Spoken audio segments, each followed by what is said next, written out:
Good evening, ma'am. Good evening, everyone. I am Andrea Buena, and I am the last presenter for today. Today I will discuss about the letter of order.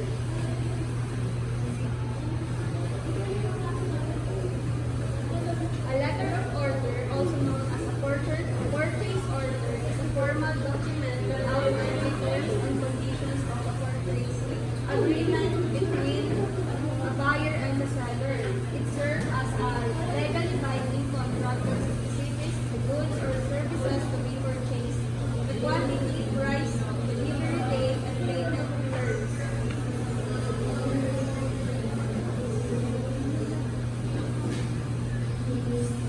The key elements of letter orders. First is order number. Order number, date of order, buyer information, seller information, description of goods and services, price, delivery terms, payment terms, shipping and handling, warranty and return, and the last is signatures. So the first is order number.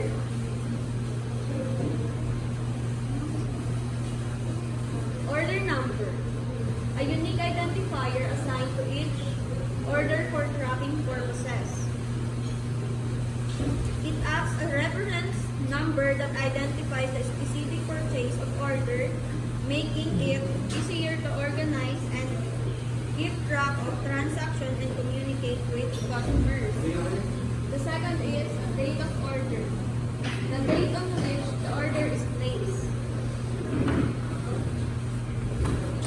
It serves as a fundamental timestamp for tracking the entire order life cycle, from initial placement to final delivery.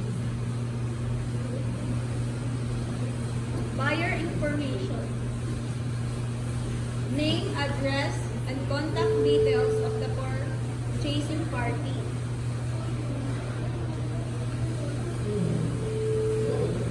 By accurately collecting and managing this information, businesses can ensure smooth and efficient order for processing, enhance customer service, and maximize their business operations. And seller information. It establishes the identity and contact information of the supplier, making it essential for communication, order fulfillment, and overall transaction transparency. Description of goods or services. Will anyone describe? Matiba. Description of goods or services. A detailed description of the items being ordered, including specification, quantities, and any special requirements. The description of goods and services is a critical element in any order, providing a comprehensive and detailed account of the items being purchased. It ensures clarity, avoids misunderstanding, and facilitates accurate fulfillment of the order. And price. Ms. Hernandez, please read. Agreeing upon price for the goods or service, including any applicable taxes or discounts. It represents the agreed upon amount that the buyer would pay to the seller in exchange for the product or service. Delivery terms. The agreed upon delivery method, location, and time frame. And payment terms. The method of payment, applicable discounts or penalties, and shipping and handling. Miss Abinoha, please answer.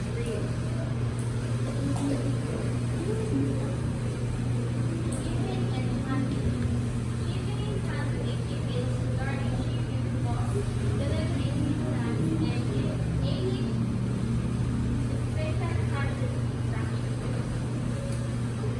encompass all the process and cost involved in getting an order from the seller's warehouse to the buyer's doorstep. It includes everything from packaging and labeling to transportation and delivery, and it plays a crucial role in customer satisfaction and business profitability. So, next is warranty and return. Miss Ilaga. Warranty and return. Provision related to product, warranties, returns, and exchange policies. Warranty and returns are essential components of business, customer service, and product assurance strategies. They outline the terms and conditions under which a customer can seek repair, replacement, or refund for a product that doesn't meet their expectation. And the last one is signatures. Ms. Romero.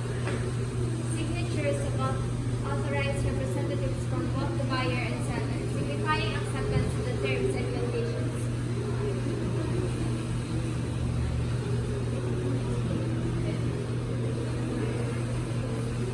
The next is the importance of a letter of order.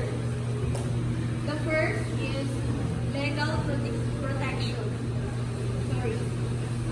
A letter of order provides legal protection for both parties, ensuring that the terms of the agreement are clearly defined and enforceable.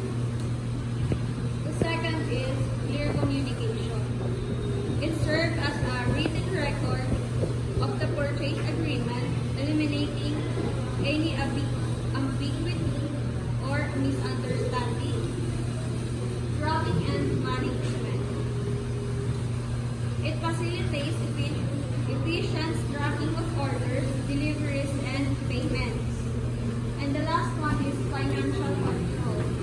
Financial control aids in budgeting and financial planning by providing a clear record of purchase commitments. And the next topic is what is memorandum?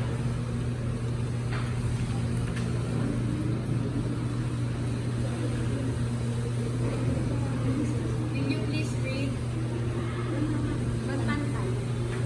Introduction. A memorandum of shortened memo is a brief written communication used for internal purposes within an organization. It's a versatile tool for conveying information, ideas, requests, or decisions to a specific group of people or the entire organization.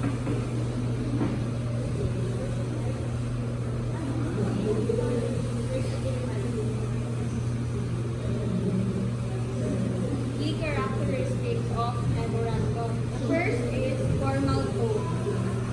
Memos typically follow a formal code using clear and concise language, which not as formal as letter, they still maintain a professional and respectful style.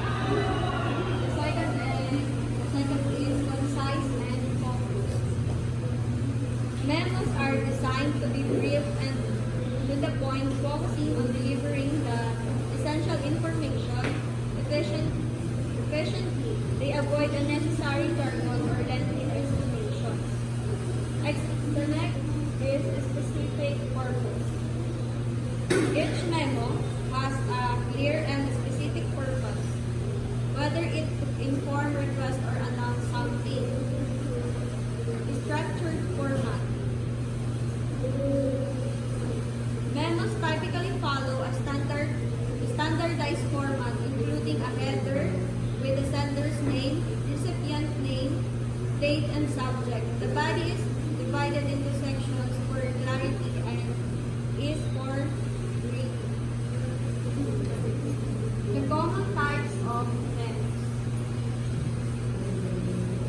The first is the informational memos. Used to convey information regarding company policies, procedures, announcements, or updates. The second is request memo. Request memos used to formally request something, such as a budget increase, a meeting, or a specific action.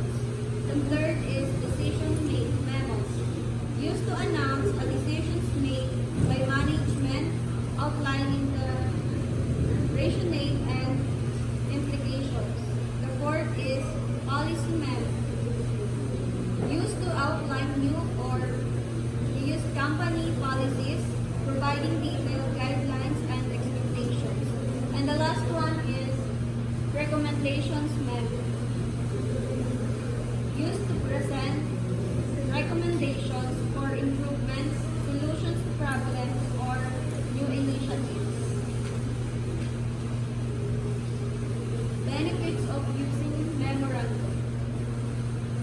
The first is clear communication. Clear communications memos ensure that information is conveyed clearly and concisely, reducing misunderstanding. The second is documentation. They provide a written record of important communications, serving as evidence for future reference. The third